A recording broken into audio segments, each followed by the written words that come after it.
Today, I want to show you this stainless steel beater sent to me from QAP, Quality Art Practical. Now, I really like how this is a polished stainless. It's really smooth. It doesn't have any rough edges where food and grime might get stuck in there. Where it attaches to your mixer is an open hole so you can actually clean it. It's a great replacement option for your KitchenAid mixer. This works for their 4.5 to 5 quart tilt head mixer.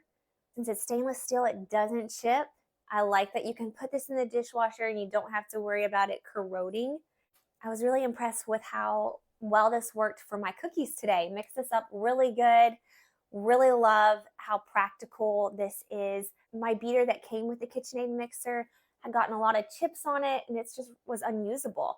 So this is a great replacement option. Really happy how it worked. Guys, thanks for watching. I hope this information helps you make an informed buying decision. Bye.